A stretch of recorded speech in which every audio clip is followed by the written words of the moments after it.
pé, né, para nós começarmos mais um grande culto, amém? Grande culto de ensinamento da palavra de Deus, amém? Louvado seja Deus. Vamos orar ao Senhor neste momento, vamos clamar ao Senhor neste momento, amém? Glória a Jesus. Senhor, nosso Deus e nosso Pai, Deus, diante da tua presença, Senhor, mais uma vez entramos na tua presença, mais uma vez estamos aqui na tua casa. Deus, primeiramente te pedindo um abraço de perdão, um abraço de reconciliação. Senhor, em nome de Jesus, perdoa-nos, ó Deus. Estamos aqui como tua igreja, estamos aqui como teu povo, Deus, que está orando, que está clamando ao Senhor em oração. Deus, em nome de Jesus, que neste momento o Senhor possa assim estar abençoando cada um dos nossos irmãos, abençoando as nossas irmãs, ó Deus, que mais uma vez diante da tua presença vão poder estar aqui aprendendo, Senhor, da tua palavra.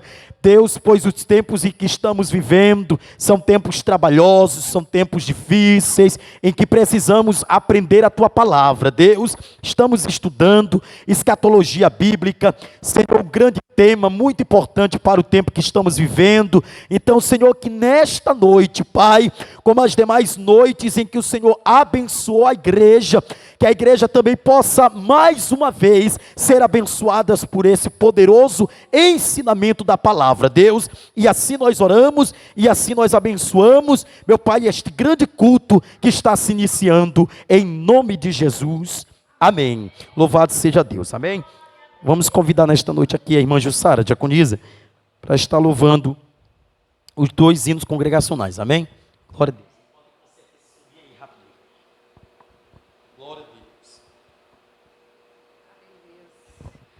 Eu saúdo a amada igreja com a graça e a paz do nosso Senhor Jesus Cristo. Amém? Aleluias. Só um momento, queridos. Vamos louvar o hino da harpa de número 115. Amém? Porque nós somos trabalhadores da obra do Senhor. Amém? Nós estamos numa vinha. Glória a Deus. Aleluias. Eu quero trabalhar para meu Senhor, levando a palavra com amor. Quero eu cantar e orar, e é ocupado eu quero estar, sim, na vinha do Senhor. Trabalhai e orai na seara e na vinha do Senhor. Meu desejo é orar e é ocupado eu quero estar, sim, na vinha do Senhor. Eu quero cada dia trabalhar, escravos do pecado libertar, conduzi-los a Jesus, nosso guia, nossa luz, sim, na vinha do Senhor. Trabalhai e orai na seara e na vinha do Senhor. Meu desejo é orar e ocupado eu quero estar, sim, na vinha do Senhor. Eu quero ser obreiro de valor, confiando no poder do Salvador. Se quiseres trabalhar, acharás também lugar, sim, na vinha do Senhor.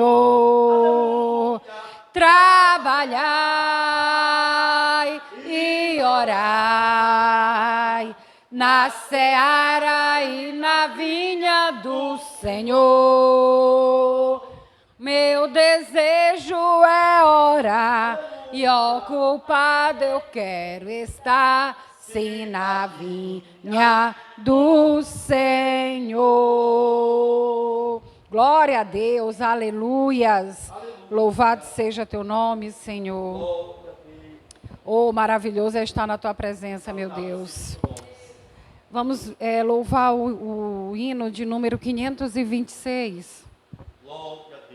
Grandioso és tu. Aleluias. Porque o nosso Deus, o nosso Senhor Jesus Cristo, Ele é grande, Ele é Rei. Ele é o Senhor Todo-Poderoso, Deus que fez os céus e a terra, amém? E nós estamos aqui para render graças.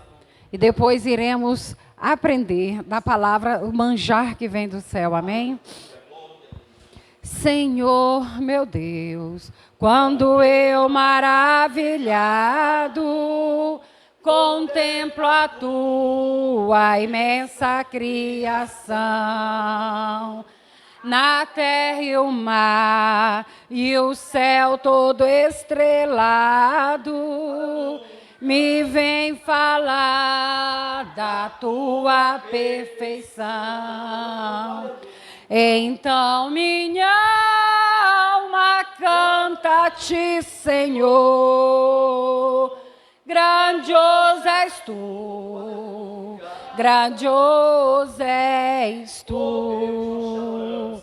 Então minha alma canta-te, Senhor, grandioso és tu, grandioso és tu. Quando as estrelas estão de mim distantes, vejo a brilhar com vívido esplendor. Relembro, ó Deus, as glórias cintilantes que meu Jesus deixou por meu amor. Aleluia. Então minha alma canta-te, Senhor, grandioso és tu, grandioso és tu. Então minha alma canta-te, Senhor, grandioso és tu, grandioso és tu. Olha as florestas murmurando ao vento, e ao ver que tu plantaste cada pé, recordo a cruz, o lenho tão cruento, e no teu filho afirmo a minha fé. Oh, aleluias! Então minha alma canta-te, Senhor, grandioso és tu, grandioso és tu. Então minha alma canta-te, Senhor, grandioso és tu, grandioso és tu. E quando penso que tu não poupaste teu filho amado por amor de mim, meu coração que nele tu ganhaste, transborda, ó Pai, do amor que não tem fim. Aleluia. Então minha alma canta-te, Senhor, grandioso és tu, grandioso és tu. Então minha alma canta-te, Senhor, grandioso és tu, és tu. E quando Cristo amado meu voltando, vier dos céus o povo seu buscar, no lar eterno quero jubilando, eita glória, A tua santa face contemplar. Então o que, igreja? É verdade, Jesus. Então minha alma canta a ti, Senhor. Aleluia. Grandioso és tu, grandioso és tu. Então minha alma canta a ti, Senhor.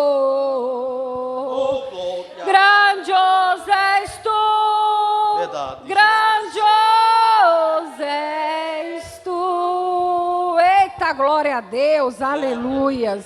Eu agradeço a oportunidade.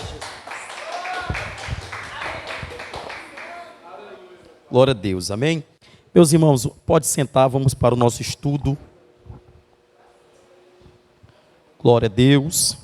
Vamos abrir nossas Bíblias aí no livro de Apocalipse, capítulo de número 3. E aí nós vamos falar acerca da igreja de Sardes, amém? Então abra a sua Bíblia aí, Apocalipse capítulo 3, a partir do versos de número 1 até o versículo de número 6 do livro de Apocalipse.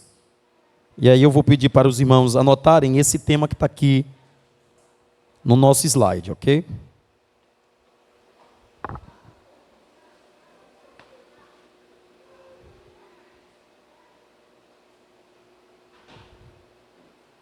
Vamos lá, Apocalipse, capítulo de número 3. Nós vamos ler do versículo 1 até o versículo 6. E eu gostaria de pedir para que os nossos irmãos pudessem anotar esse tema. Nós estamos falando sobre escatologia bíblica. E aí nós estamos falando acerca do Apocalipse, capítulo a capítulo, tá bom? E hoje nós vamos falar sobre Sardes, uma igreja que tem muito a nos ensinar. Amém? Sardes, uma igreja que tem muito a nos ensinar. Glória a Deus. Vamos ler o capítulo 3, versículo 1 do livro de Apocalipse, que diz assim a palavra do Senhor. Ao anjo da igreja que está em Sardes, escreva: estas são as palavras daquele que tem os 7 Espíritos de Deus e as 7 estrelas. Conheço as suas obras, você tem fama de estar vivo, mas está morto. Esteja atento, fortaleça o que está a morrer, pois não achei suas obras perfeitas aos olhos de Deus. Lembra-se, portanto, do que você recebeu e ouviu, obedeça e arrependa-se, pois se não estiver atento, virei como ladrão e você não saberá a hora em que virei contra você. No entanto, você tem aí em Sardes uns poucos que não contaminaram as suas vestes. Eles andaram comigo vestidos de branco, pois são dignos. O vencedor será igualmente vestido de branco, e jamais apagarei o seu nome do livro da vida, mas o reconhecerei diante do meu Pai e também diante dos anjos. Versículo 6, aquele que tem ouvidos, ouça o que o Espírito diz às igrejas. Amém? Louvado seja Deus. Irmãos, para que nós possamos começar, eu queria que vocês anotassem aí rapidamente as 3 lições que nós estudaremos hoje acerca da igreja ou acerca da cidade de Sardes, ok? Anote aí esses 3 subtemas. O primeiro subtema que iremos trabalhar é as lições importantes da igreja de Sardes. O segundo subtema que iremos trabalhar é como a igreja ou um cristão morre espiritualmente. Isso aqui é sério, irmãos. E terceiro, as 10 atitudes erradas em relação à palavra de Deus. Hoje nós iremos falar sobre isso, tá bom? Então anotem aí rapidamente, para que nós possamos assim trabalhar. Eu sempre peço para os irmãos trazer, irmãos, já que nossa mente não é uma máquina, tá bom? Eu mesmo tenho as minhas, sempre eu escrevo, eu gosto de anotar muita coisa, porque a nossa mente não guarda tudo, tá bom? Então, se vocês puderem anotar esses 3 subtemas, eu vou ficar agradecido demais a todos os irmãos. Anotem aí.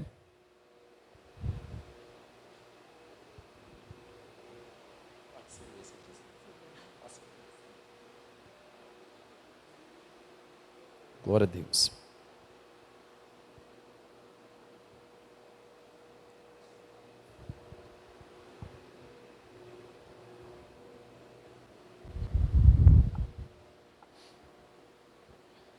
Pronto, anotaram? Ok, então nós temos 3 grandes lições para a gente aprender. Antes de falar sobre a igreja de Sardes, eu preciso apenas fazer rapidamente aqui um resumo sobre essa questão do capítulo 3. E eu queria frisar algo até muito importante que a gente tem trabalhado desde o começo acerca do livro de Apocalipse. E quando nós começamos a falar sobre o livro de Apocalipse, o nosso maior interesse para a igreja, eu sempre frisei isso desde o começo, era justamente trazer essa questão da consciência espiritual para as pessoas que fossem ouvir acerca da escatologia. Porque quando a gente abre o livro de Apocalipse, talvez é uma tendência, né, que quase que 90% dos crentes que não ousam estudar Apocalipse é justamente pelo medo, pelo pavor, pelo receio que o livro proporciona acerca de si. Só que enquanto nós estamos estudando aqui, talvez possa ter uma clareza um pouco mais ampla e que não assuste. Todavia, levando em conta que quando o livro de Apocalipse foi escrito, ele tentou encorajar os cristãos da época, mas também tentando encorajar os cristãos desse tempo. Então, enquanto nós estamos estudando o livro de Apocalipse, eu creio que o Senhor está abrindo a nossa mente para a realidade acerca das coisas que estão acontecendo, acerca das coisas que irão acontecer. Ou seja, então ele serve para exortar, para ensinar e para encorajar a igreja de Cristo a permanecer fiel. Amém? Então, quando a gente trabalha sobre o livro de Apocalipse, a gente tem esse amplo sentido de que, de fato, o objetivo maior é acerca da chamada, quanto acerca do despertamento da igreja. Amém? Então, a primeira coisa que eu preciso falar sobre a igreja de Sardes, e que talvez aí, ao decorrer do tempo, ficou uma coisa para a gente detalhar, é que é interessante que todas as cartas do livro de Apocalipse, ela sempre começa com uma expressão: ao anjo da igreja que está na igreja. Aí ele começa a despertar isso. E aí, durante hoje o dia, eu comecei a me perguntar por que ao anjo da igreja começa as cartas, né? E aí chegou na igreja de Sardes e eu fiquei me perguntando, por que ao anjo da igreja? Por que a carta não é denominada ou não é vocacionada à igreja em geral? Mas primeiramente se começa ao anjo da igreja.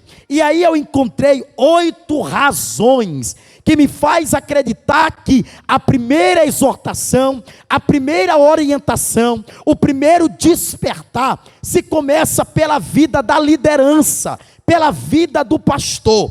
Olha que interessante, quando a gente vai para o livro de Salmos, Salmo 23, o salmista Davi, ele escreve falando acerca do bom pastor. E claro, a orientação do bom pastor do Salmo 23 é vinculado a Deus. Mas Davi não deixa de falar acerca dos objetivos que o pastor tem, ou seja, acerca do trabalho que o pastor tem. A primeira coisa que o pastor faz, ele é o provedor das ovelhas. A segunda coisa que o pastor faz, ele providencia o descanso e o refrigério para as suas ovelhas. A terceira coisa que o salmista Davi fala sobre o bom pastor é que o pastor guia no rebanho em relação à justiça. A quarta coisa é que ele está sempre perto das ovelhas. A quinta coisa, ele oferece consolo e segurança para as ovelhas. A sexta, ele honra e unge as ovelhas. A sétima, ele trata com bondade e também misericórdia. E a oitava, ele abriga garantindo moradia eterna.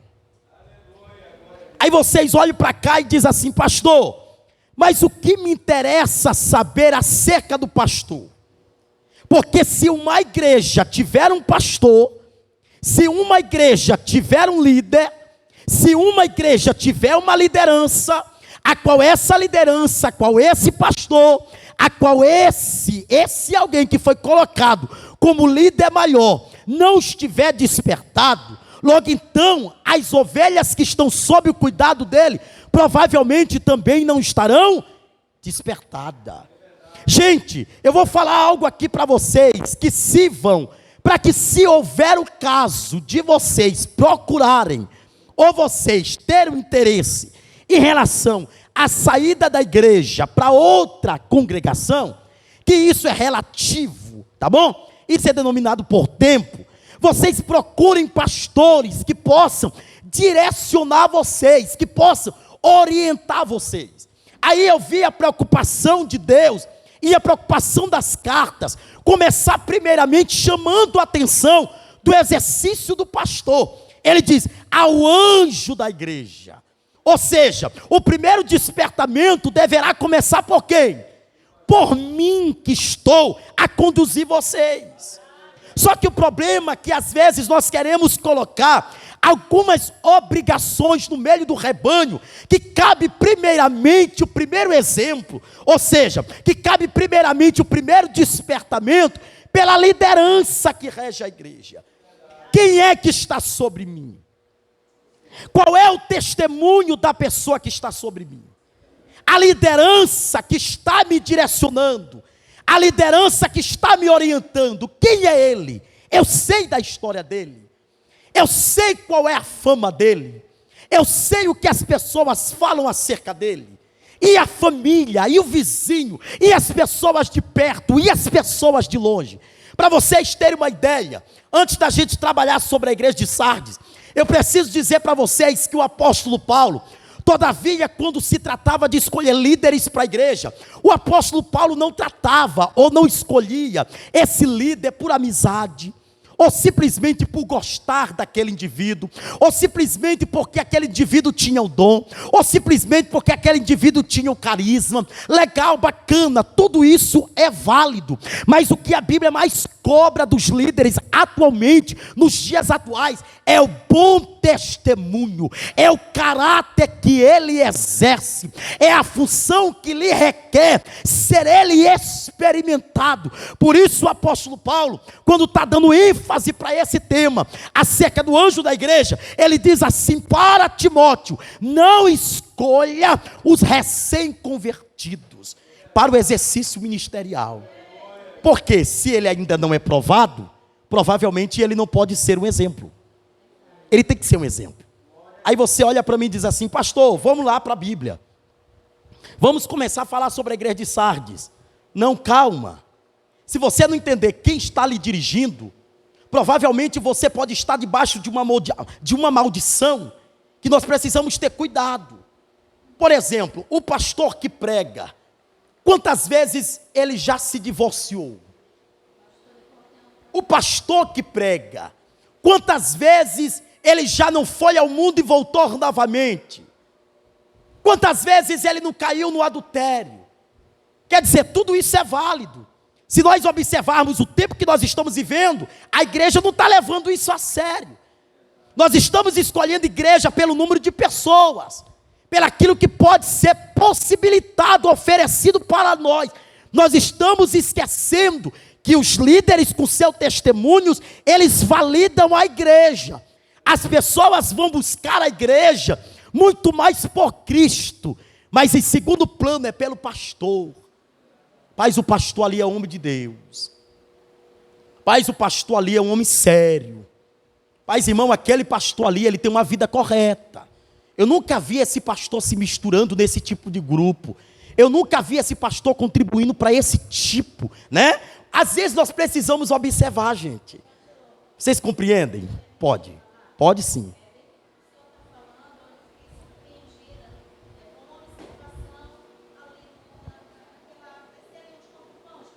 Certo, sim.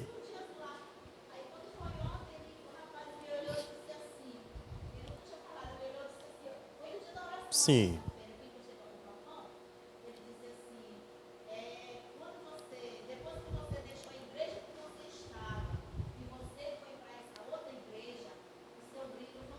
Olha.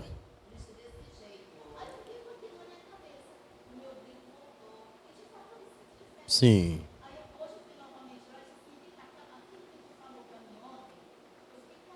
Certo.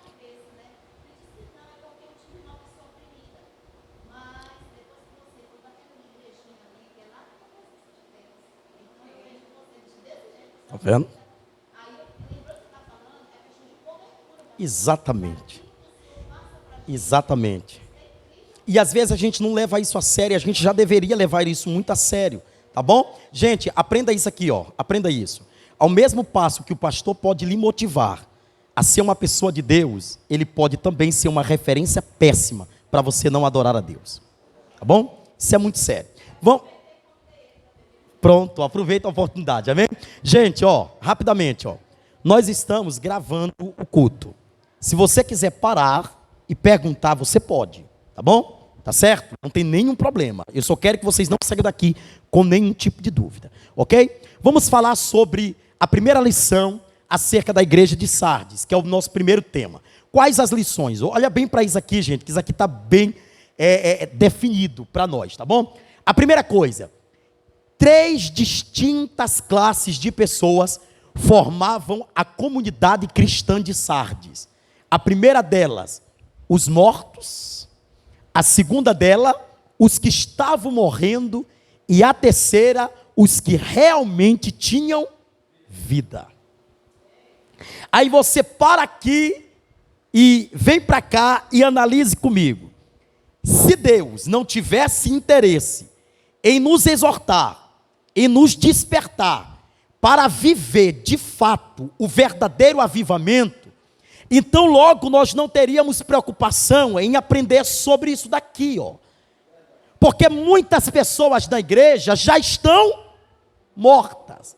Essa condição de estar morto, segundo o que Paulo escreve, é quando o cristão perde o interesse pela palavra. Gente, eu vou falar algo aqui para vocês que vocês devem gravar. A única coisa que pode fazer uma igreja estar em constante avivamento é a palavra. Eu me lembro que quando Abacuque, ele foi fazer uma oração, esperando que este povo pudesse viver o verdadeiro avivamento, ele disse no capítulo 3, versículo 2, e ele faz a oração dizendo assim: Senhor, aviva a tua obra ao decorrer dos anos, faz ela conhecida. Qual era a expectativa que Abacuque tinha? Senhor, se a palavra não for prioridade para esse tempo que a igreja vai viver, que é futuro, então a igreja vai perder o alicerce, então a igreja vai perder a prioridade. Ele chama a atenção. De fato, a igreja estava vivendo 3 tipos de pessoas. A igreja tinha 3 tipos de membros: os que já estavam mortos, que perderam o alicerce da palavra; os que estavam morrendo, porque perdiam o seu princípio; mas tinha um pequeno povo na igreja de Sardes, que dizia: é necessário nós guardarmos a palavra de Deus, não dá para negociar. Vocês entenderam? Número de membros não classifica que essa igreja está em constante crescimento, avivamento. O que classifica uma igreja em constante avivamento, crescimento, é se essa igreja ama a palavra. Veja isso aqui, gente. Aqui o maior interesse é abordar acerca da morte espiritual e não da morte física. Outro ponto importante é que a exortação não se limita ao rebanho, porém se inicia pela pessoa do pastor, que é o anjo da igreja, a autoridade estabelecida por Deus para guiar, ajudar e encorajar o rebanho a se manter fiel a Deus. Por isso é que o seu pastor pode lhe motivar a permanecer fiel, como também ele pode desviar você da realidade do evangelho. Amém? Segundo alguns pastores desse tempo e dos grandes avivalistas desse tempo, eles dizem que a maior preocupação hoje são dos líderes que estão ensinando e pregando. Porque se nós não tivermos cuidado, nós estamos dizendo que a prioridade hoje das nossas pregações estão sendo o homem. Tá bom? E o ensino dos homens estão sendo distorcidos. Se nós não tivermos cuidado, a gente vai cair no maior declínio espiritual de todos os tempos. Tá bom? Olha isso aqui, gente, ó. Existem duas coisas fundamentais na vida de uma igreja. Quer ver uma igreja firme? Quer ver uma igreja fiel? Vamos aprender com Sardes. A primeira delas, uma igreja que obedece. Uma igreja obediente, ela cresce. Mas, além da obediência, nós temos que ter o arrependimento sincero. Pastor, me diga essas duas diferenças aqui. Por que eu preciso obedecer? E por que eu preciso ter o arrependimento sincero? É interessante que quando Deus levantou Moisés, e Deus levantou Moisés para um povo, e o povo, você já sabe, né? Eles eram duros de coração, né? Eles eram um povo persistente na desobediência. Aí Deus levanta Moisés, e Deus levanta ele descrevendo algo interessante no livro de Deuteronômio. Ele chama o povo e diz assim: olha, vocês têm dois caminhos a ser seguidos. Tem o caminho da obediência, que fará com que tudo aquilo que vem para a mão de vocês prosperem. Até a terra que vocês pisem, até a terra que vocês cultivam, até a terra que vocês semeiam, eles serão abençoados, baseado na obediência. Todavia, contrário disso, eu quero chamar a atenção também para a desobediência. Se vocês desobedecerem, os inimigos de vocês vão consumir vocês. A terra não será frutífera, e se vocês semearem, vocês não colherão. Ou seja, Moisés está chamando a atenção para isso aqui, para a parte importante. Gente, dentro da questão do arrependimento, nós temos dois caminhos para seguir. Tem o arrependimento sincero, mas tem o arrependimento falso. Dentro desse arrependimento falso, tem o arrependimento por emoção, que é aquele em que o crente chega diante de Deus e diz assim: Senhor, me perdoa dos meus pecados, mas todavia ele volta de novo a fazer. Aí ele pega o texto da Bíblia e diz assim: mas se deve perdoar o irmão 70 vezes 7, calma, que essa não é a interpretação correta, porque se nós analisarmos, não é pecado individual. Ele está dizendo: todavia, se o meu irmão pecar contra mim, errar contra mim, eu devo perdoar ele 70 vezes 7. O erro nosso é que nós queremos que o nosso irmão nos perdoa, e nós queremos fazer com ele da mesma forma que nós fazemos com Deus. Pecamos, e nós queremos que Deus fique todo o tempo: perdão, perdão, perdão, perdão concedido, perdão concedido. Não esqueça disso nunca mais. Esse perdão de Deus é enquanto ele é o teu advogado, porque existe ali, ó, no reino espiritual, alguém que todos os dias está chorando pelos nossos pecados, que é o Espírito Santo. Porém chegará um dia em que não é mais válido este perdão, e é o dia do juízo. Tome cuidado com isso. Eu vejo o crente fazendo isso aqui, ó, esse arrependimento falso. Ele vem para a igreja pedir perdão, amanhã ele está no ato do pecado, ele volta de novo, pede perdão, depois ele está no ato do pecado. Isso já virou uma brincadeira, e crente não pode brincar com pecado. Vou falar algo que essa semana eu ouvi, tá bom? O que mais destrói o homem é o pecado, todavia é o que mais o homem brinca. Se nós soubéssemos que o pecado mata a vida de alguém, então nós já teríamos cuidado com as nossas práticas. Gente, isso aqui é muito importante. Tá bom? Todavia, o arrependimento sincero é o quê? É o arrependimento de alma, corpo e coração. A pessoa tem uma tendência de mudar de direção. A pessoa tem uma tendência de mudar de vida. E é interessante, gente, a transformação de dentro para fora é diferente de fora para dentro. Quando é de dentro para fora, você diz assim, como é que pode aquela pessoa, até o jeito dela falar, era tão errado. Hoje a pessoa já fala de Deus, já fala consistente. O que foi? É a mudança de dentro para fora. Agora, quando é de fora para dentro, ele tenta maquiar a pessoa dele. Ele é uma pessoa, mas na sua frente ele faz o quê? Vira um jeitinho, né? Aí ele anda direitinho, aí ele fala direitinho. Gente, eu posso dizer algo para vocês? Homem de Deus não é aquele que fala que é. É aquele que tem atitudes de homem de Deus. Amém? Nunca mais se esqueça disso, tá bom? Vamos ver aí, ó. A obediência e arrependimento sincero que faz com que a igreja não seja pego no dia do Senhor de surpresa. Sabe por quê? É interessante. Olha o que ele diz no versículo 3. Ele diz assim, ó. Lembra-se, portanto, do que você recebeu e ouviu. Meu pastor Dário, quando a Bíblia fala lembra-se, ele está chamando a atenção de nós para que nós possamos pensar. Aí eu me lembro de tudo que eu aprendi, eu me lembro de tudo que eu fui ensinado, e aí eu começo a ver que eu estava distanciado daquilo que era verdade. Se nós não tivermos cuidado, gente, olha bem para isso aqui, é aquilo que o apóstolo Paulo falou acerca da igreja de Corinto. A igreja de Corinto chegou uma hora que ela tinha que saber que ela já não era mais criança, irmã Gorete. Ela já era uma igreja saudável, uma igreja amadurecida, uma igreja madura. Aí Paulo disse, olha, quando eu cheguei aqui, o tratamento com vocês foi apenas com o quê? Com leite. Eu sabia que eu deveria pregar o amor. Eu sabia que eu deveria ensinar para vocês na graça, no amor de Cristo.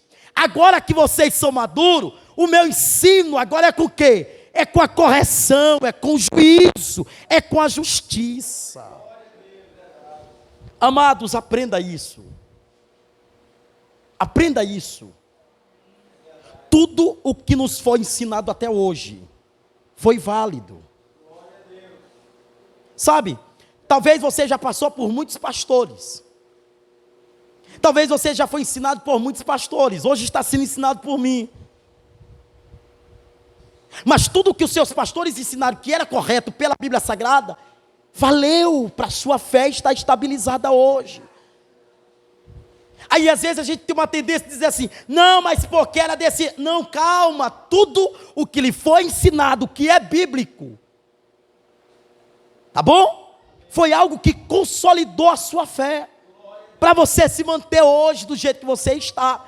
Então é o que ele disse, ó, lembra do que você recebeu e ouviu, obedeça o que ouviu e aprendeu, e arrependa-se, porque então virei como um ladrão. Só que o ladrão é uma figura de alguém que chega na casa para fazer o roubo sem avisar. Ele é astúcio. Porém, na mesma base que eu vejo a astúcia dele, ele não dá um ponto para errar. Ele não erra. Gente, eu fico olhando, olha como é que é as coisas. O ladrão, o que ele faz? Ele observa os teus passos. Ele passou por você 3 vezes, você não percebeu ele.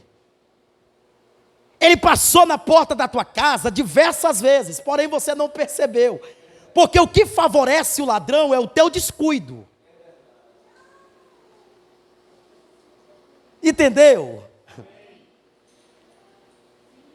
O que vai fazer com que o Senhor volte, muita gente seja pego de surpresa, é o descuido. É quando a gente começar a vir para a igreja e achar que está tudo bem.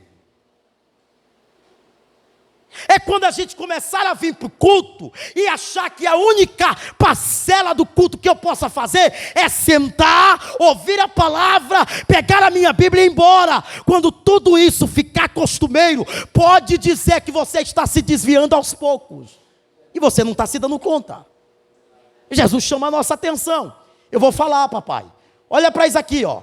A igreja de Sardes é mencionada como um despertamento para. Aí ele dá 2 pontos. Primeiro, a vigilância total, para que ela não pudesse dormir, para que ela não pudesse negligenciar as verdades concernentes aos dias futuros. Ainda mais, que ela não pudesse ser indiferente e que ela fosse cheia do Espírito Santo. Agora, para nisso, quando a gente vai para o livro de Mateus, no capítulo 25, não precisa abrir, todo mundo conhece esse texto. O versículo 1 até o versículo 13, nós temos uma parábola. E essa parábola Jesus vai falar sobre a vigilância, sobre a dormência espiritual, sobre a negligência, tá bom? E detalhe, amados, preste bem atenção nisso que eu vou falar para vocês. Eu chamo a atenção de vocês. 90% da igreja está cometendo esses erros aqui, ó. A igreja de Cristo está sem vigiar, a igreja de Cristo está dormindo, a igreja de Cristo está negligenciando, a igreja de Cristo está indiferente, tá bom? E com muitas coisas, entre elas com a própria Bíblia. Eu fico achando algo estarrecedor para os dias que estamos vivendo.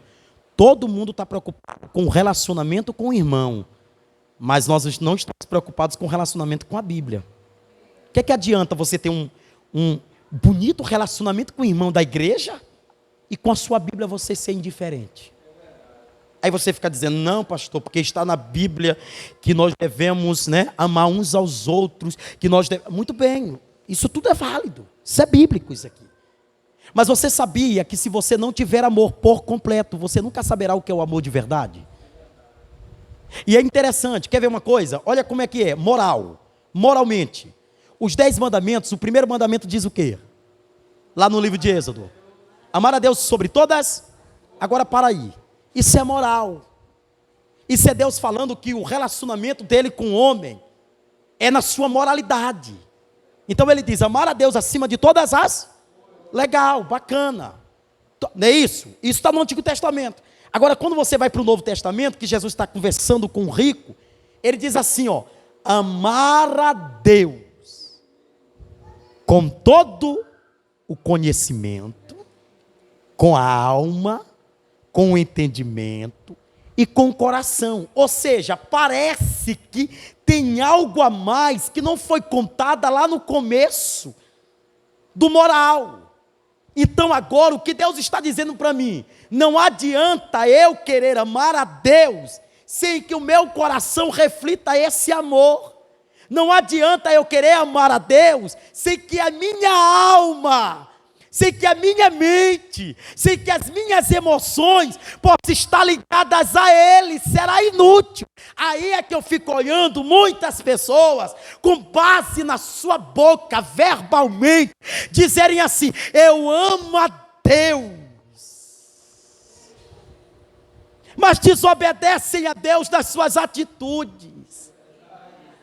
Aí diz, eu amo a Deus, Deus é o meu Pai, Deus é o meu Senhor. Quando Deus lhe cobra, Ele deixa de ser teu pai, Ele deixa de ter o seu Senhor. Aí Ele vai ser um companheiro qualquer, que você diz, não Deus, mas não é bem assim, eu te amo, mas eu preciso fazer o que está dentro de mim, porque existe um livre-arbítrio, que eu possa escolher tudo o que eu quero. A partir do momento que Deus é o teu Senhor, você não pode ter mais livre-arbítrio para escolher o que você quer. Por isso Paulo fala algo estarrecedor. Paulo diz assim, antes de conhecer a Cristo, eu era domínio total das minhas emoções, das minhas escolhas, mas quando Cristo está na minha vida, agora Ele escolhe por mim. Aí Paulo completa dizendo, não vivo mais eu, mas Cristo vive em mim. Sabe o que Paulo estava dizendo? Quando Cristo é o centro da minha vontade, eu consigo entender que agora já não é mais eu que escolho, mas Ele escolhe por mim. Você sabia, gente, olha para cá, olha para cá. Vocês sabiam que a grande maioria das pessoas, e eu estou fazendo isso diariamente agora, estão dizendo, Deus, escolhe por mim. Porque todas as vezes que eu escolho mal. Então as pessoas transferem para Deus uma escolha, porque sabe que erra nas suas. Amém, queridos? Se liguem, que daqui está saindo coisas importantes para a sua vida. Uma igreja adormecida, uma igreja negligente, uma igreja que não está acordada, é uma igreja que a qualquer momento pode ser pega de surpresa. Eu não quero que a coluna de fé possa chegar naquele grande dia e dizer, e ficar rodada, sem saber o que está. Toda quarta nós estamos aqui, tá bom? Dizendo para a igreja, aprenda a palavra, ouça a palavra, veja o que a palavra está dizendo. Eu sempre digo que vai mudar, não é a teologia que consiste no meu crescimento espiritual, é de estudo, de conhecimento, não é isso. O que vai lhe mudar é a palavra.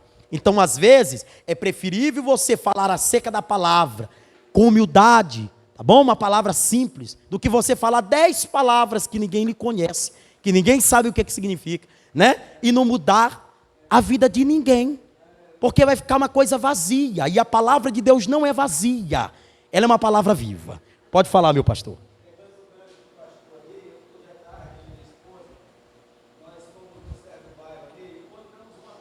Certo. Certo. Ele disse que as pessoas hoje dizem palavras difíceis de muitos entenderem. Certo. Por exemplo, uma senhora veio do interior, né, e veio com a sua filha para a cidade e ela foi à escola. Certo. Poucos dias depois, a criança ficou um pouco assim, triste, e a mãe foi até a escola. Certo. A diretora chamando ela e disse, olha mãe, eu vou lhe falar uma coisa, sua filha está com essa tristeza tão grande, porque o seu filho, as coleguinhas, fizeram bullying para ela. Entendeu? Derramaram o café dela fazendo bullying. Aí o que ela no interior entendeu? Que a menina, a pessoa pegou o bullying de café, derramou sobre a criança, Oh, Jesus. causou o bullying, ou seja, o bullying derramou o café sobre a criança. Meu Deus, tá vendo? Quando, na verdade, o bullying nada mais é do que algo diferente. Exatamente, em relação a outra pessoa, né? Sim. Se eles explicassem da forma, na linguagem daquela pessoa, que o bullying nada mais é do que uma forma de Contrária, né? humilhar aquela criança que está dizendo algo que viesse constranger, Sim. seria mais fácil Exatamente, seria um entendimento a mais, né? entender o bullying de café lá no interior. Então, foi uma situação, e eu me lembrei disso agora, Sim. porque a gente tem que saber Exatamente. a linguagem, quando ela é mais bem dissipada para as pessoas entenderem com facilidade, como é o caso que está sendo falado aqui agora, na falácia as pessoas já vão entendendo Exatamente, pastor. do que falar de formas, né, um idioma diferente do que a gente entende do nosso tradicional, com pessoas que vêm lá do interior. E é interessante, meu pastor, por exemplo, que eu mesmo, como, né, como pregador do Evangelho de Cristo, eu sempre faço essa duas distinção, tá bom? Por exemplo, no culto de ensinamento eu trago teologicamente. Na minha pregação é só Bíblia. Não pode ter o teologicamente. Porque às vezes a gente vai confundindo. Então, por exemplo, para os irmãos, né, que não estão acostumados, o que nos importa saber uma palavra, por exemplo, no hebraico, no grego, em pleno culto. Aí ele vai ficar rodado. Por quê? Porque às vezes tem visitante. O visitante chega para cá, ele está assim, ó, nas nuvens. Ele está dizendo, eu não estou entendendo isso aí. Qual é o interesse disso? Não me mudou em nada. Então, por isso que Paulo fala algo interessante para nós fazermos essa distinção, para nós fazermos essa diferença. No culto de ensinamento eu posso trazer o que significa no grego, no hebraico, no aramaico, o que significa teologicamente, mas no culto em que eu estou pregando é só a palavra que o povo quer ouvir, nada mais do que isso, tá bom? E eu digo, olha isso aqui, gente, ó, vamos lá, daqui é interessante, ó. Terceiro, aos cristãos vivos que conservarem limpas suas vestes, existem 4 promessas que são garantidas pelo Senhor. Quais são as 4 promessas? Todos os honrados por Deus vestirão, tá bom? As suas vestes brancas. Gente, é interessante, isso aí está no versículo 5 do mesmo capítulo, tá bom? Nós só estamos vendo aí o texto da Bíblia. Mas olha, todavia, o branco, ele foi visto como algo que transformasse a velha roupagem, ou as velhas atitudes, né? Por isso é que, eu me lembro de um texto da Bíblia do Antigo Testamento, que diz que os nossos pecados seriam transformados, bom? Mais branco, muito mais branco. O que ele está dizendo? Ou seja, ao ato que Cristo muda a minha vida, é muito provável que dentro desse arrependimento, dentro desse perdão que eu recebo gratuitamente, eu sou liberto por completo. E não por pedaço. Por isso que a Bíblia diz também que o Senhor não acrescenta iniquidade sobre iniquidade, nem pecado sobre pecado. Já viu se Deus acrescentasse em nós culpa sobre aquilo que nós fizemos? Nós nunca seríamos libertos, irmãos. E eu acho interessante essa questão do perdão. Porque o perdão, ele não elimina o que você fez. Todavia você se lembra, mas não lhe ocasiona dor. Você lembra que você um dia foi uma velha pessoa, né? Você lembra que um dia você teve atitudes que talvez você não faria mais hoje. Meu Deus, quanto das nossas irmãs, quanto dos nossos irmãos, quantos nossos jovens, quantos nossos membros não fizeram coisas horrendas lá no passado, que olha hoje as fotos e diz, meu Deus, eu usava isso aqui. Meu Deus, era esses lugares que eu frequentava, eu não tinha vida. Aí você olha hoje para a irmã, que coisa linda, né? Saber que alguém percebeu isso na irmã. Você entende, irmão? As pessoas olharem Cristo na tua vida, e está aí, meu irmão, não tem preço que pague. As pessoas olharem e dizer assim, irmã, antigamente não tinha vida. Olha, irmão, vou dizer algo para vocês virem aqui, né? Sem Jesus, até o nosso andar é aquele homem, parece que oprimido. A gente anda só de cabeça baixa. Com Jesus, né? Aí a pessoa diz assim, rapaz, não tem conta para pagar, cheinho, irmão. Cheio de dívida. Mas como é que nós estamos? Confiantes que o nosso Deus cuida de nós e zela. Amém? Então creia que você vai andar de vestes brancas, se você se permanecer fiel. Segunda, não terão seus nomes riscados do livro da vida. Oh glória! Amém? Terceira, os seus nomes serão mencionados, e daqui é lindo demais, os seus nomes serão mencionados perante os céus, pelo Pai. Já viu você chegar lá, irmão, e o seu nome está escrito, e o Pai poder chamar os anjos, como diz aí no texto da Bíblia, poder chamar os céus e dizer assim, olha o irmão Tiago, olha o meu servo Leandro, olha a minha serva diaconisa Ivone, olha esses servos aqui, todos eles andaram fiéis, passaram no começo, passaram no meio e passaram no fim, e permaneceram fiéis ao Senhor. Mãe, isso é muito lindo. Agora, o que nós estamos vivendo hoje? Um tempo das pessoas deixando a obra de Deus, deixando Deus por qualquer coisa, irmão. Olha, irmãos, isso aqui é coisa séria demais. Olha para isso. Ô glória, que bênção. Olha aí, ó.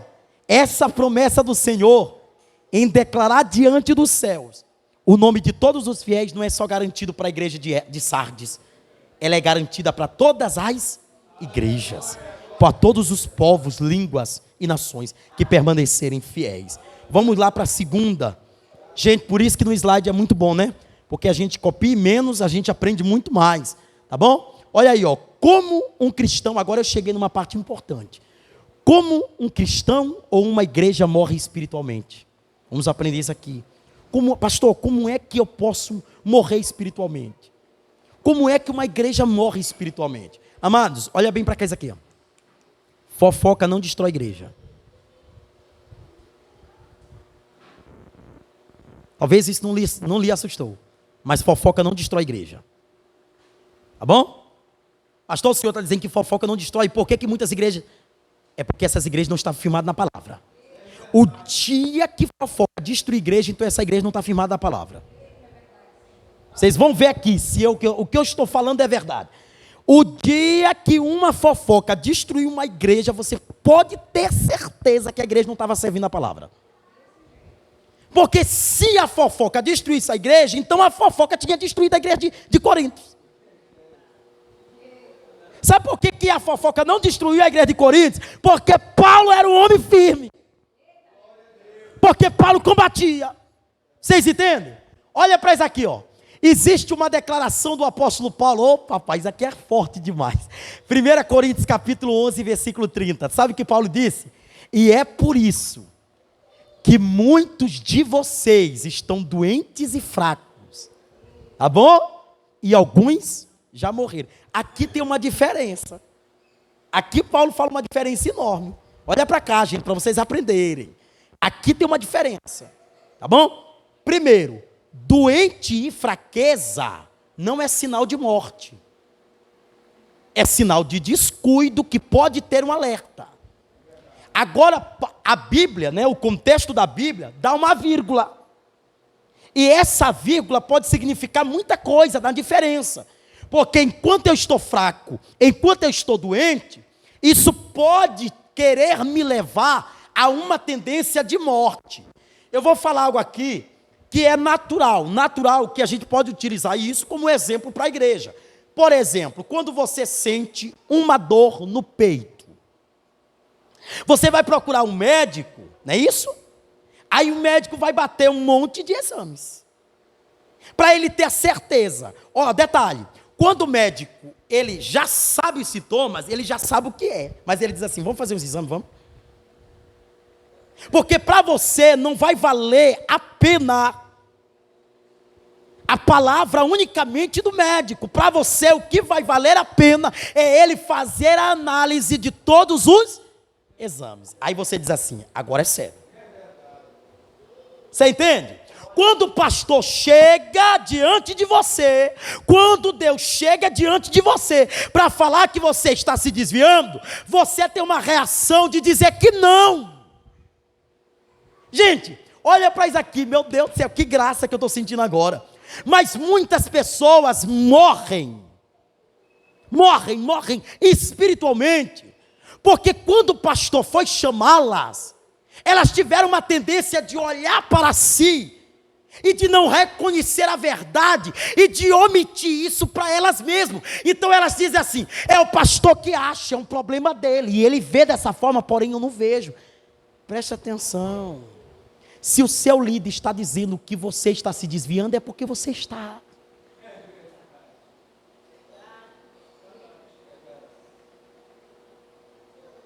Olha, meu pastor, eu não acho assim. Olha, meu pastor, é engraçado que as ovelhas, quando elas estão dispostas a enfrentar os seus líderes, pelaquilo que eles estão exortando, pelaquilo que eles estão corrigindo, eles ganham força, e eles dizem, fulano, é assim que você está me olhando? Ainda ganha uma confiança dos demais. Aí os demais vão dizendo, irmã, eu acho que tu tá uma crente fiel ao Senhor, tu tá indo para a igreja, tu não tá deixando de estar no culto. O pastor vem com esse linguajar, porque o pastor lhe oferece o que ninguém lhe oferece.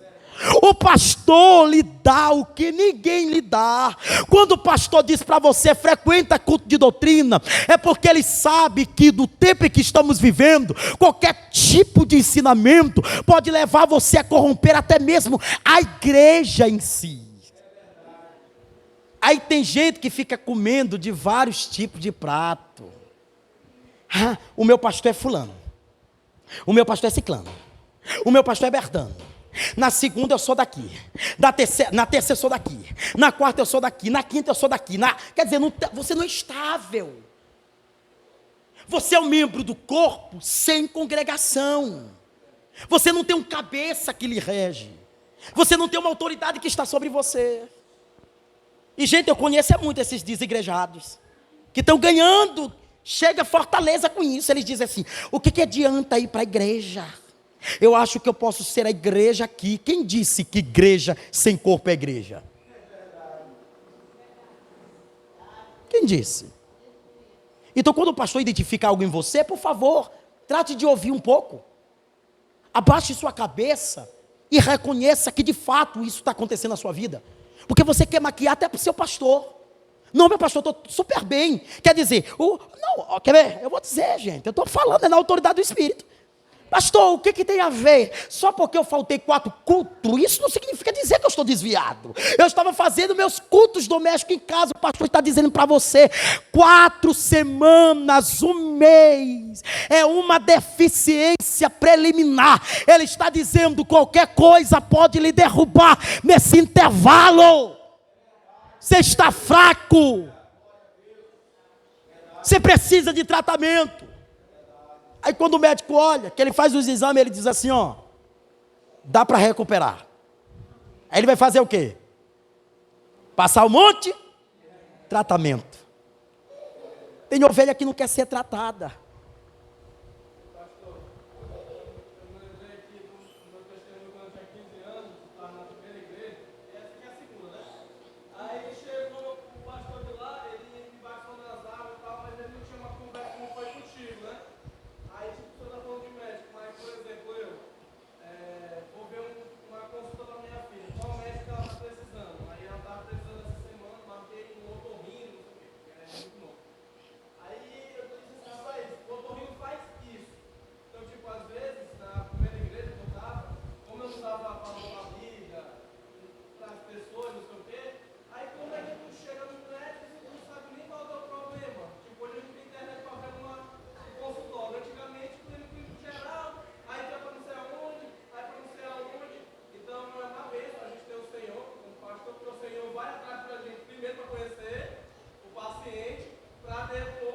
Diagnosticar o problema. Exatamente. Acabou. Exatamente. Ó, eu vou falar algo aqui para vocês, gravem isso, gravem, por favor. Enquanto o pastor ainda tem, né, esse ânimo todo para ensinar, porque daqui a pouco a gente vai ficando um pouco mais velho, aí a gente vai perdendo esse, né? Mas aproveite, tá bom? O seu pastor só vai lhe definir, tá bom? Como seu pastor. Você só tem essa propriedade de definir ele como seu pastor quando ele lhe ama mais do que o que você oferece para ele. Certo? Eu quero falar isso aqui debaixo do sangue de Jesus. O pastor que está de olho só o que você tem, ele não é pastor. Ele é mercenário. Irmão, mas me diz aonde tu trabalha. Irmão, mas me diz o que tu mexe. Aí ele já cresce o olho. Aí ele diz, é esse daqui. Não, pastor é na palavra. Ele vai disciplinando a igreja, ele vai, né? Ele vai direcionando a igreja. Gente, isso aqui é muito importante. Cuidado, porque estar doente, estar fraco, é sinal de que você precisa de ajuda. Agora a morte é o pior sintoma para quem não cuidou dos ferimentos. A morte é o último processo. Como é que tu vai ressuscitar alguém que já está morto? Aí, diaconisa Jussara, entra uma coisa terrível aqui. A diferença do ímpio para o homem iníquo. Porque o ímpio é aquele que não conhece a Deus e aquele que faz questionamentos diante daquilo que ele não sabe. Agora o homem da iniquidade não, ele conheceu toda a verdade e ele já diz, nada do que vocês falam é verdade, eu não creio, eu não acredito, ele está morto.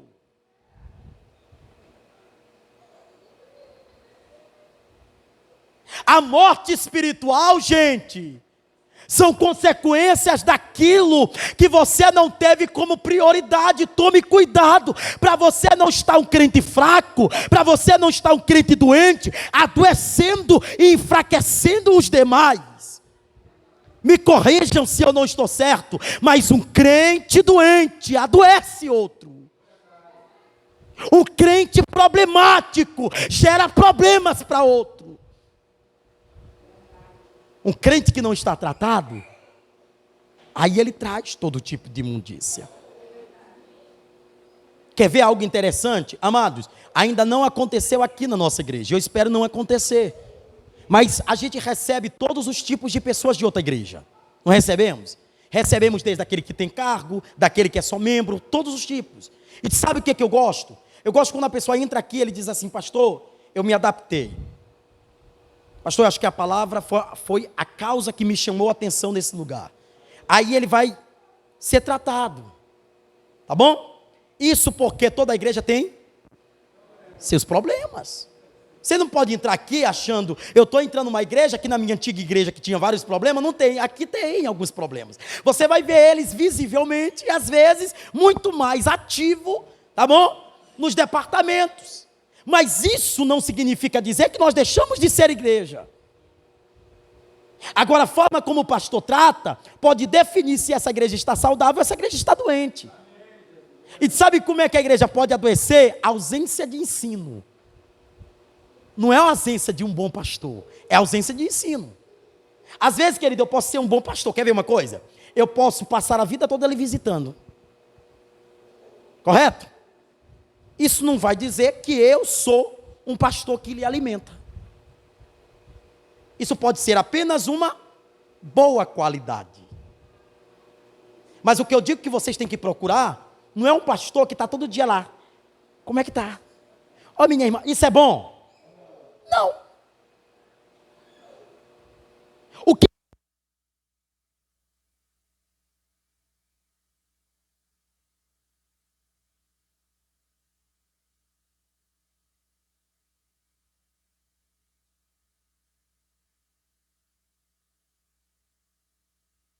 vamos ver. Vocês entendem? É isso que muitas vezes a gente precisa fazer juntamente com os nossos irmãos. E é isso que você precisa buscar no seu pastor. Mas em que momento o meu pastor me chama a atenção? Em que momento o meu pastor chega para mim e diz assim: não está certo essa atitude, está errado. Você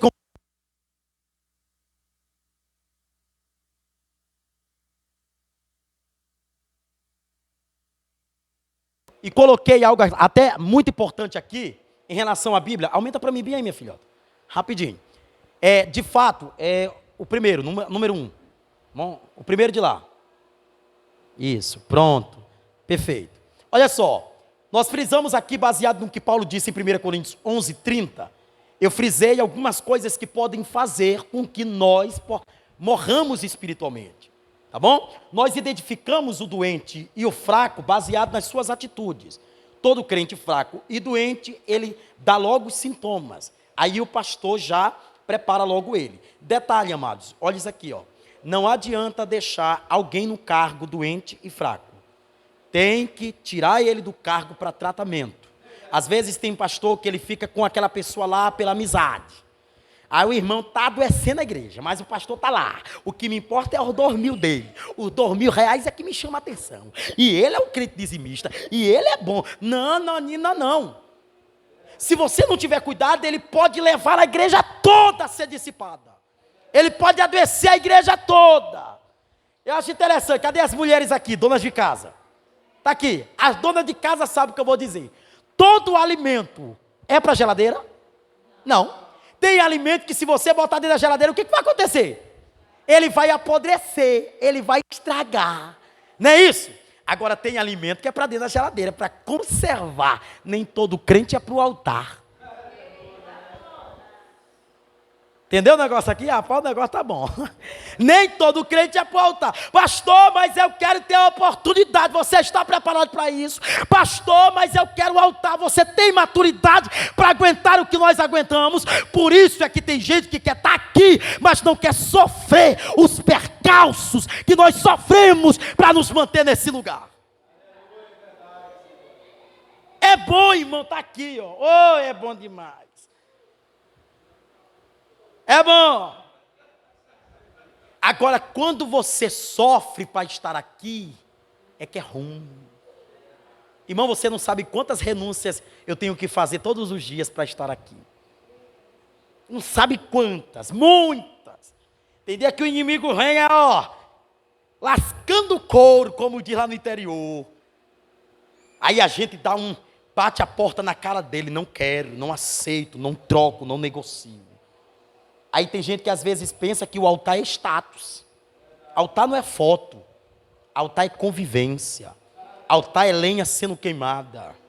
Amém, gente? É a palavra. Vamos lá. Vamos lá que Jesus está nesse lugar aqui. Vamos ver? Primeiro, o crente pode morrer espiritualmente quando ele é envolvido com o pecado. Quando ele é envolvido com o erro. Quando ele é envolvido com a imoralidade. Abra a tua Bíblia, João capítulo 3, versículo 19. Evangelho de João 3, 19. Alguém lê a palavra para nós aí. Alguém lê o texto. 3,19 de João.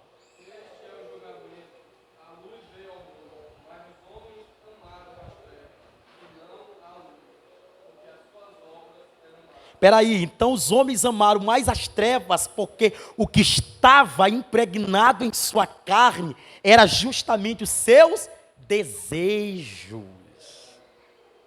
E não é de agora, já é muito antes. Diaconisa Jussara, lê para mim Romanos 6, 23. 23 de Romanos. Vamos botar os irmãos para fazer as leituras agora. É o que, minha irmã?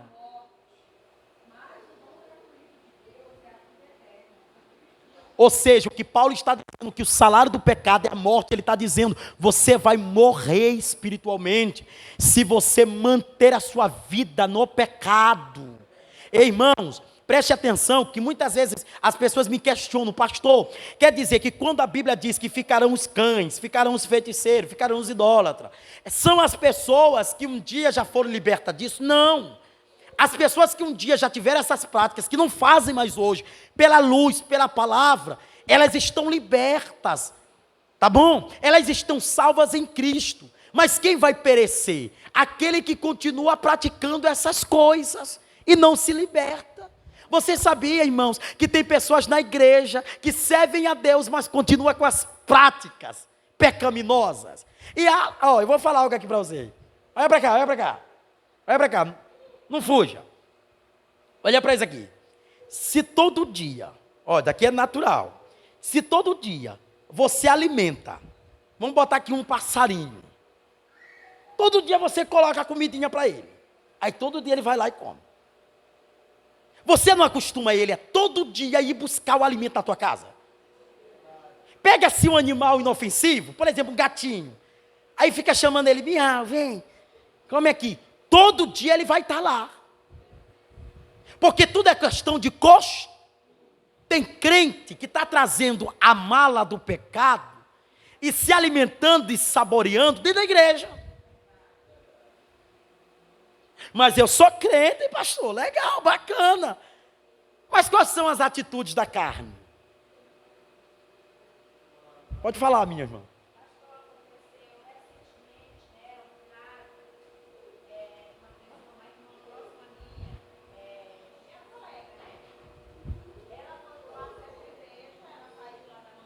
Certo.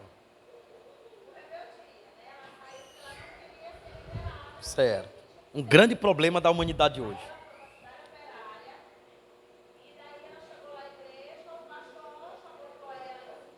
Olha.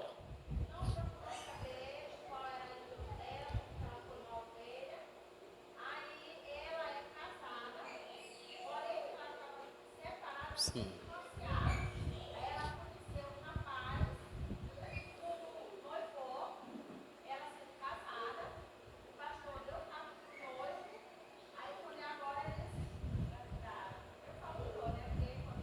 Certo.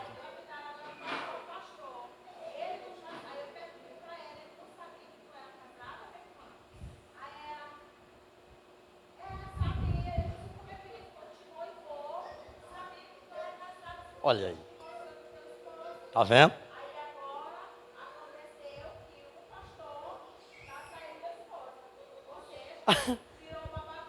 Quer ver algo interessante? Eu vou falar algo aqui, eu vou botar um exemplo, tá bom? Vou botar um exemplo aqui, bem prático.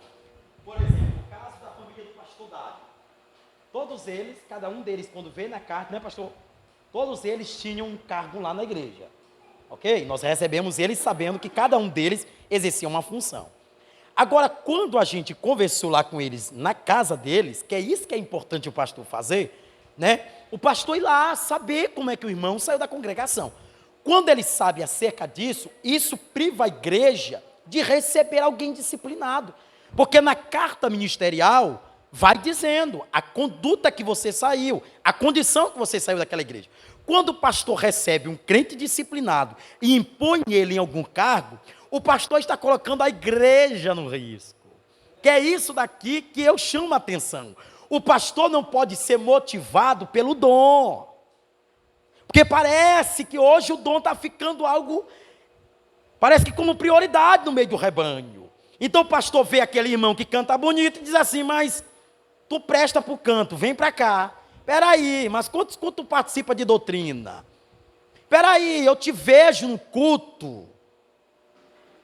Como é que você está no culto? Qual é a sua conduta, né, na sua casa? Então é isso que às vezes, irmã, faz muitas pessoas até mesmo não se congregarem com a gente. Porque quando chega aqui, percebe-se que o tratamento que nós damos não é para uma pessoa que acabou de chegar a tomar a frente do altar. Eu fico vendo pastores, eu vou falar isso aqui seriamente, e se estiver me assistindo, que bom, né? Que também vai aprender comigo um jovem pastor, que nem toda pessoa que entra dentro da nossa igreja é sinal de que essa pessoa está preparada para tomar o púlpito. Às vezes a pessoa precisa de tratamento, porque está vindo de outro ministério sem ser tratado. E aí o pastor vai ter aquele cuidado, tratamento, né? Às vezes, queridos, eu estou falando aqui, é verdade. Aí a gente vê às vezes, como no caso da diaconisa falou aqui acerca desse episódio. Aí a gente vê a irmã casada, o pastor noivando, a irmã estando casada, sem saber da situação real, que lhe obrigava a não ser casada novamente, porque ela tinha que ser divorciada primeiro. E a gente vê o quê? O mau exemplo do pastor. Por que ele casou a irmã estando casada com outro relacionamento? Porque ele não era exemplo. Logo que se descobrisse o pecado dele, aquela própria irmã não poderia falar nada, porque ela estava na mesma condição.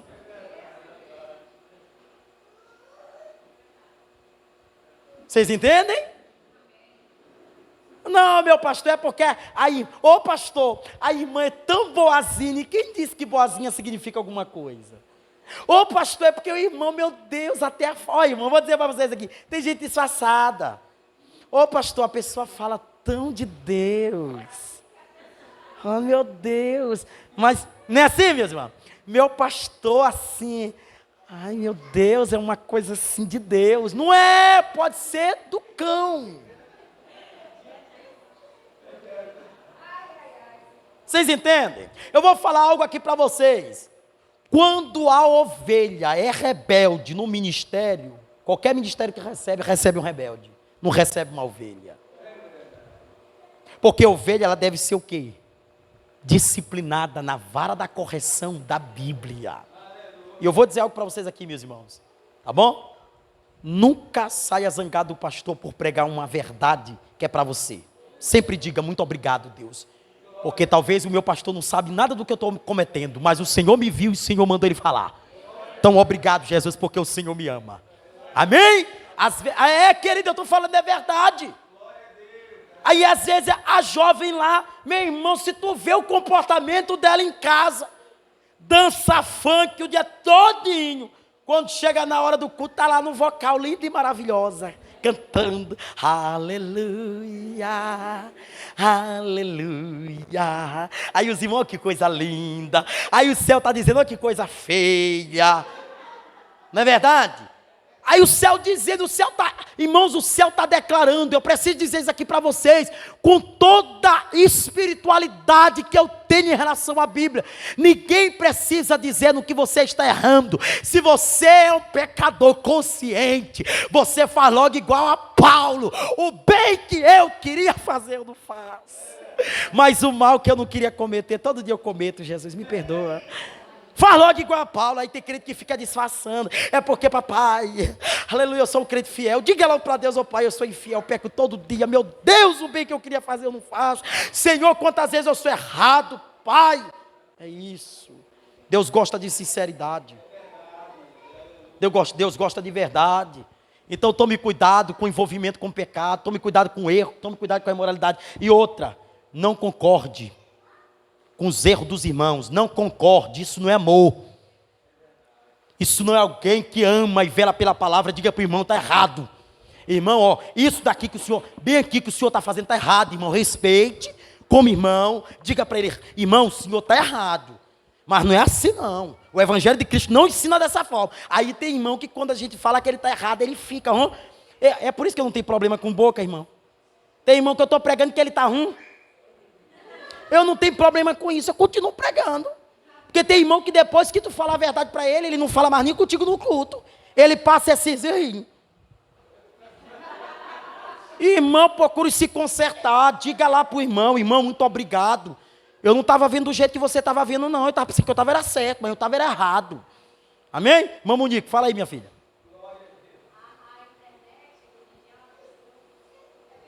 Claro, minha filha.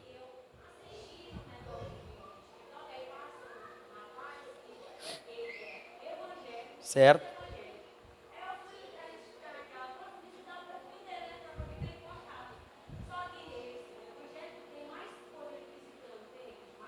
Olha.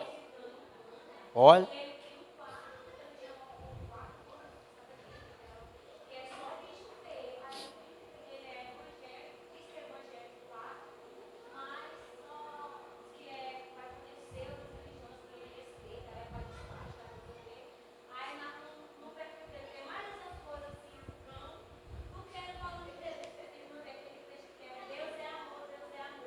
Quer ver uma coisa interessante? Olha para cá, olha para cá.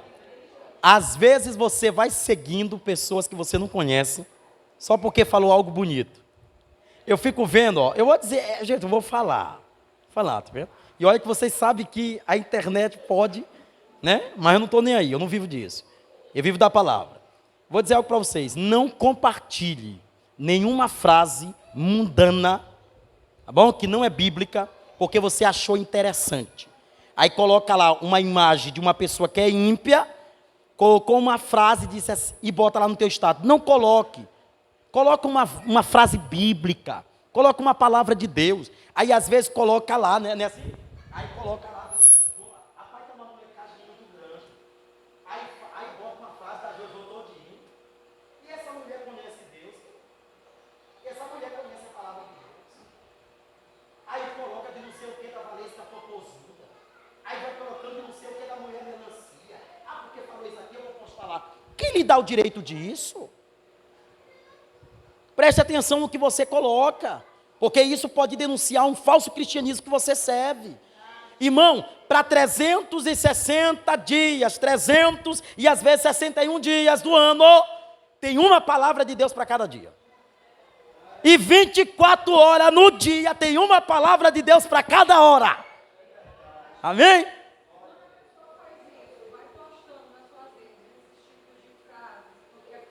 Sim, de impacto, é verdade.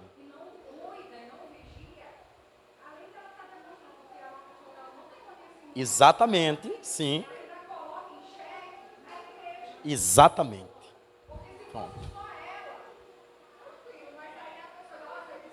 Exatamente. Mas olha o que posta, mas olha o que faz. Exatamente. Verdade. Por isso nós temos que ter muito cuidado. Ok? Segunda coisa que pode fazer um crente morrer: insensibilidade moral. Vendo? Em relação ao que é abominável. Daqui é interessante, gente. Quando eu falo de insensibilidade moral, eu estou falando que você deve proteger a sua moralidade a todo custo. Eu estou dizendo para você que aquilo que é abominável deve ser rejeitado por nós e não aceito como muitos estão fazendo. Vamos ler a Bíblia. O obreiro Tiago, abre aí Provérbios 6, 27 e 28. E o pastor Dário abre para mim aí Jeremias 8, 12. Vamos botar os irmãos para a gente aprender juntos. Provérbios capítulo 6, versículo 27 e 28. Olha aí, olha isso aqui. Como é que tu pode estar no lugar e não participar daquilo que está sendo posto? Não, pastor, é porque eu só fui lá, mas eu não estou participando. Olha, se tu já está lá, tu não está participando, crente? Vai lá, irmão, continua, meu filho. Como? Continua.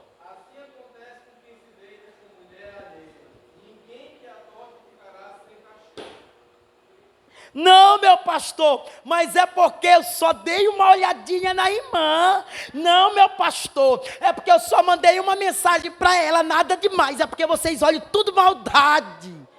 É a gente que olha ou é você que vê? Ou é suas intenções que denunciam quem você é?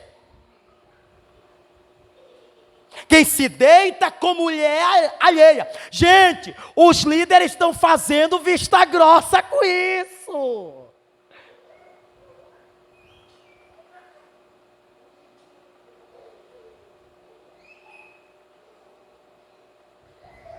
Entendeu? Homem de Deus a gente conhece, irmão.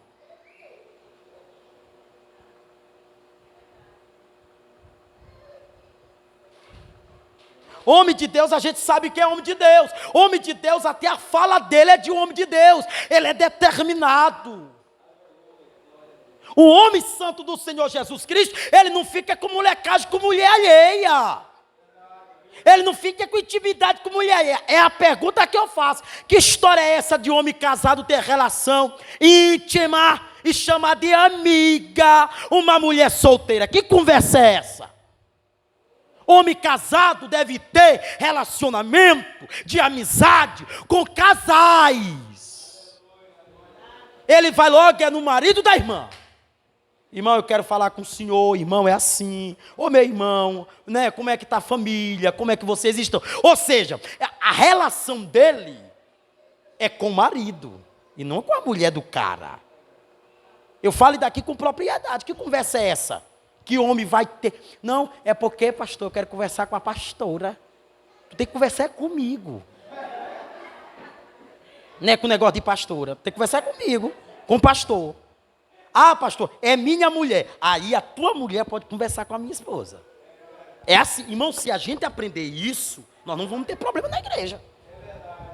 Olha aí, o que é que Salomão diz? Até o homem que se deita com a mulher que não é sua, ele é tão abominável, tá vendo? Que, rapaz, é o meu irmão do céu. Ei? Olha para isso aqui, olha para isso aqui. Se no Antigo Testamento o adultério era só para quem deitava com a mulher do próximo, imagine no Novo, que é o tempo da graça, que diz que se tu olhar e cobiçar, tu já adulterou.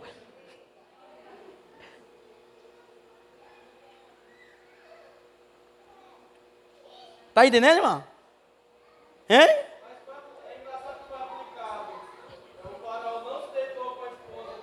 Claro que ele... Mas claro, Abraão já tinha percebido que o cara estava com segundas intenções com a mulher dele. Ele disse que era irmã primeiro, mas depois disse, é minha mulher. O que é que tu está querendo pegar? Nada, rapaz, é minha mulher. Percebeu. O que ele queria? Qual era o objetivo dele? Era deitar com ela. Irmãs, preste atenção, eu estou ensinando a igreja, minhas irmãs, porque tem pastor que não quer falar isso, eu falo é mesmo. Negócio de irmão, chamar você no privado, não caia nessa. Bloqueie, manda logo um bloqueamento logo medonho. Pode bloquear, quem está lhe dando autoridade é o pastor, bloqueie. Ok? Bloqueie. Olha, o pastor Josué Gonçalves, ele é um pastor que ele trabalha só sobre família. Ele diz que o que está tendo hoje de adultérios, que estão sendo cometidos dentro da igreja, não é para brincadeira, meu irmão. Hoje está virando uma molecagem. É irmão que trocou da mulher e já está casada com a irmã. A irmã que aí da pouco foi abandonada pelo homem, casa com o mesmo da igreja.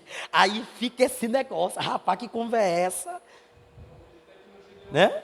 Ah, acabou, meu irmão. Nós não vamos nem falar sobre isso, porque aqui vai virar a maior polêmica. Mas a verdade tem que ser dita. Vocês entendem? O bom testemunho ainda é válido, gente. Tome cuidado com isso aqui, ó. Não vamos ser insensíveis com a questão da moralidade. Nós temos que ser abomináveis a tudo que é abominável a Deus. Nós devemos ser assim. Meu pastor, lê aí Jeremias 8:12.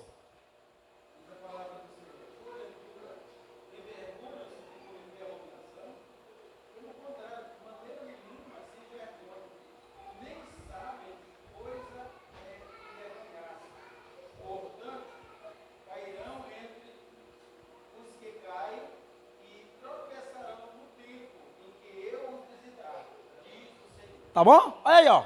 Eles não têm nem vergonha, porque já diz a minha avó, que só envergonha, né? Quem tem vergonha não envergonha o outro. Isso é a minha avó que diz. Mas sabe o que a Bíblia diz? A Bíblia diz que o irmão que vê o outro caindo no ato do pecado e não chamar, repreendendo, ele não salvou a alma dele. Ou seja, o que corre nas tuas mãos é a alma do irmão que você não chamou a atenção. É a Bíblia que diz. Se você está vendo que o irmão está caindo e você não chega lá e desperta ele, então aquela alma vai ser sobre você, vai ser cobrada de você. Chame, irmão.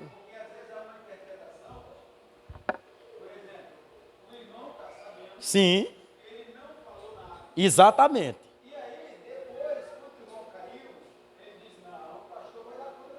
Acabou.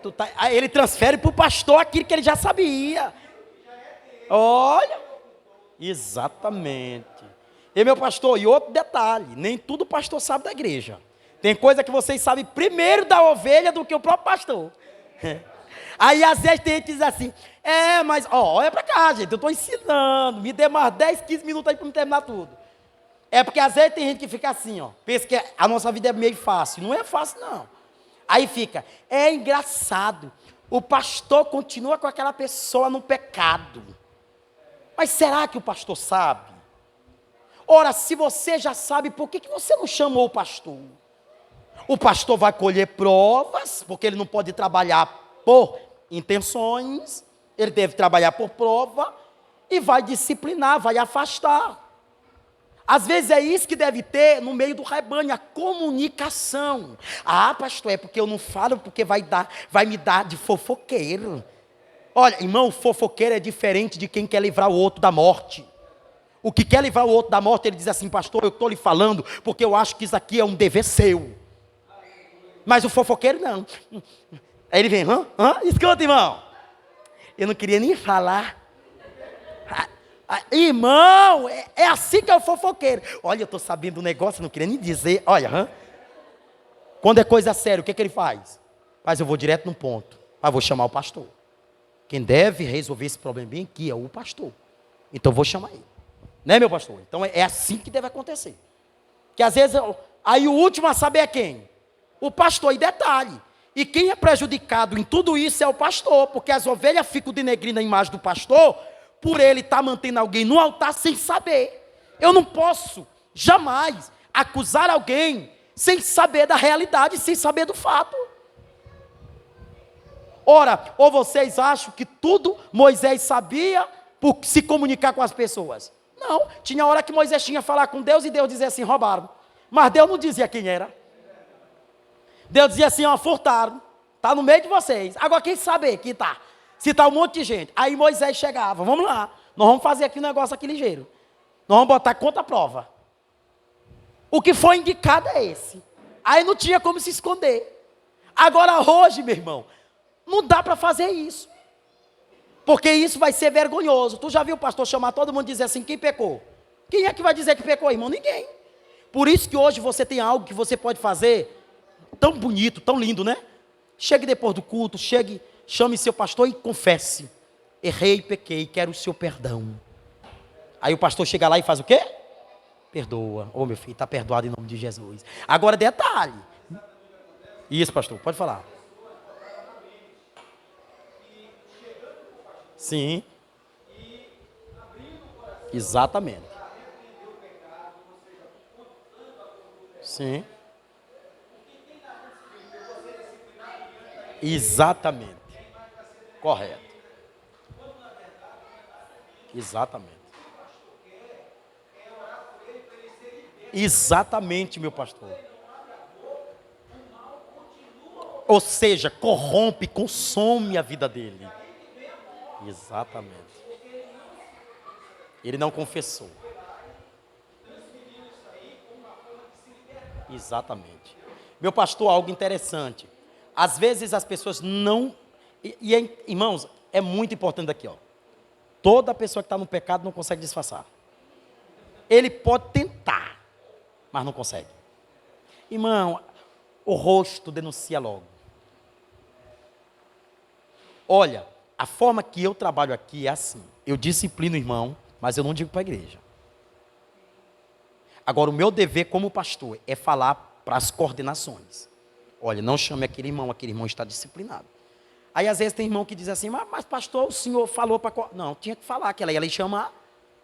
E eu ia lhe envergonhar na frente de todo mundo que não podia. Não.